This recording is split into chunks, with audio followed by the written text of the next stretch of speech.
Good morning everyone, here we are on the 19th of February and I was looking in the garden this morning and we're starting to see some real signs of spring, and one of the things I can see, and I can see it from my window, is the flowering currant in the garden, which is just starting to have little buds breaking out from its brown stems. So I'm thinking I might just celebrate that today. So I'm starting with, and you can see I'm already started. It's nothing exciting, we'll carry on, you'll see how it works. I've got a silk Pearl 12 here, and I guess DMC type floss, 1 or 2 strands would be about the same. And then I've got a very vibrant spring green in this fine silk, and again 1 strand of DMC would be fine. I've just turned it around because it's easier to for me to get at.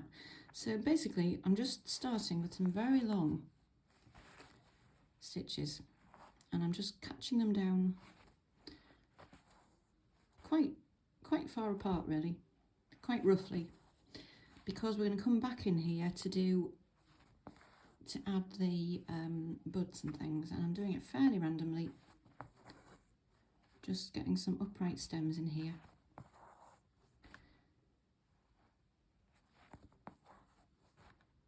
Nothing too difficult today.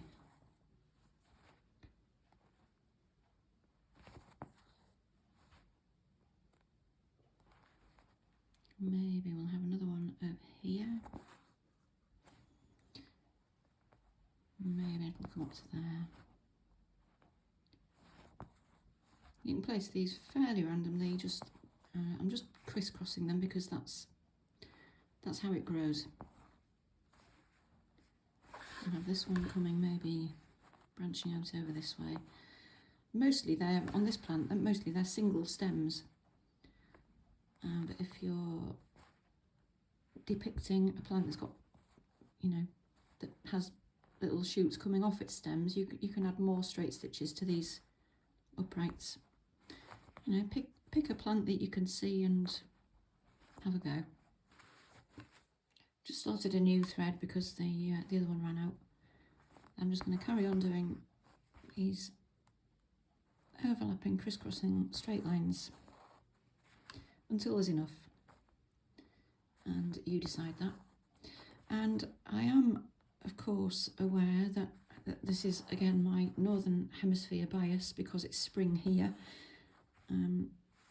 If you're in the southern hemisphere or somewhere where it isn't spring, then maybe save this one for later.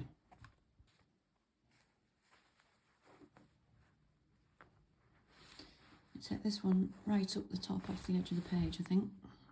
Well, page, I think of these blocks as a little page, like a page in a sketchbook or something, and sometimes it's nice to go over the edge to give the impression of something bigger rather than a box full of something.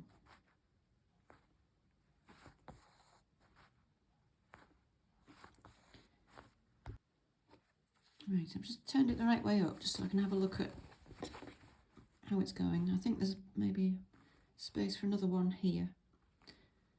Maybe might do a slightly curving one.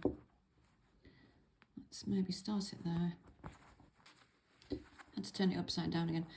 If I have it the right way up, my hand is too much in the way, and it's kind of annoying when you've got a sort of blurry hand in and out the frame all the time. Can't avoid it really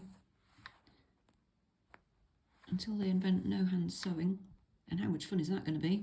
None at all. There we are, we're stuck with hands. I've got a bit of thread left, and I don't know, I don't like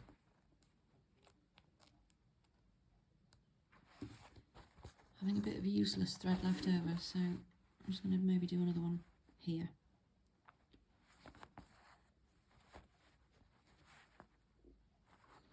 And you can curve it slightly, just sort of lay it on the surface and stitch it down into the curve.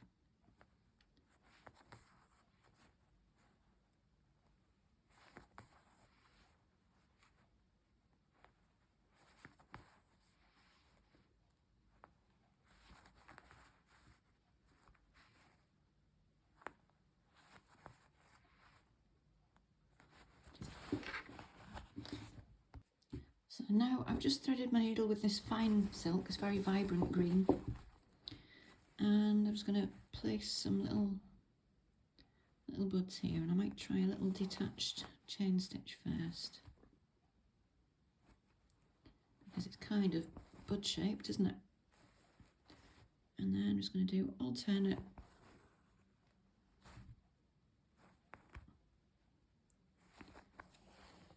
little spring buds going up each stem.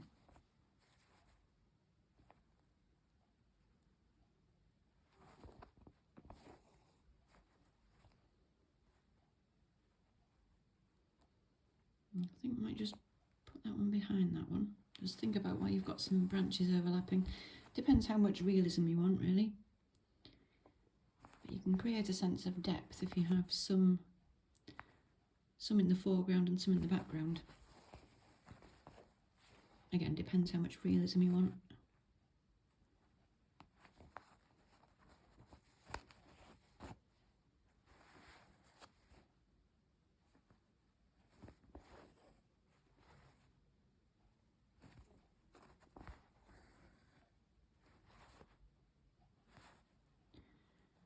And then while we're up here, we can work our way back down this one.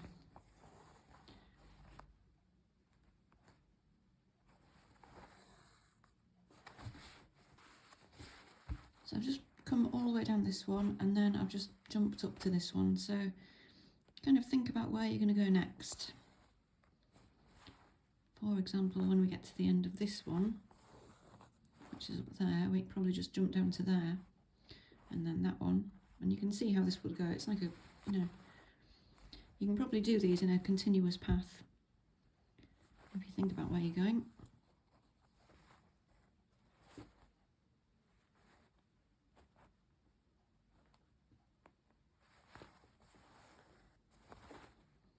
And really, this is all that's going to happen all the way along. So I may just keep going.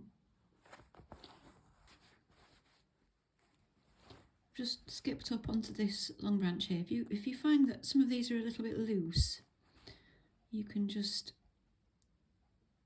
if you can kind of direct your needle into that brown thread, can be done.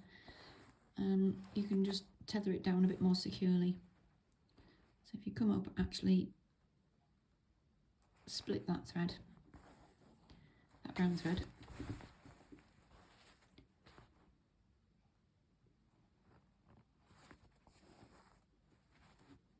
then that'll hold that those long floats down a little bit more securely.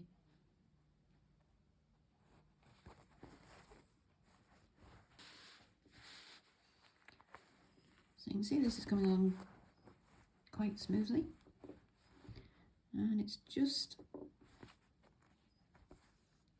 one on each side with a little bit of space between.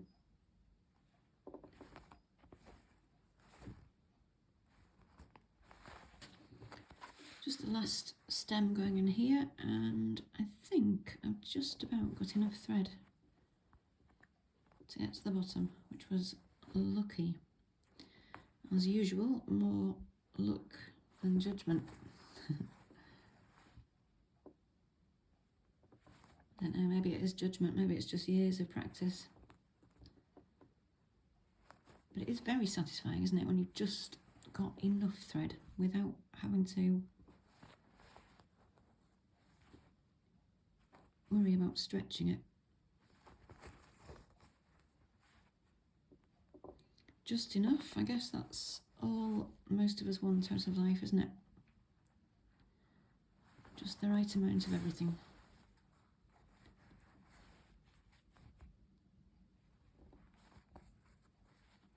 Maybe I've got room for one more down there.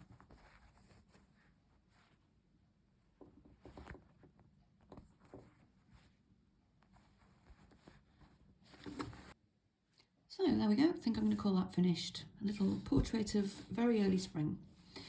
And you can see how little of February there is left. I mean, time is really flying, isn't it?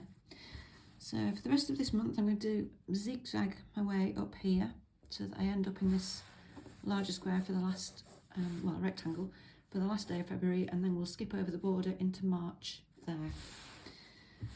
So whatever you're stitching, have a happy time, and I will see you again next week.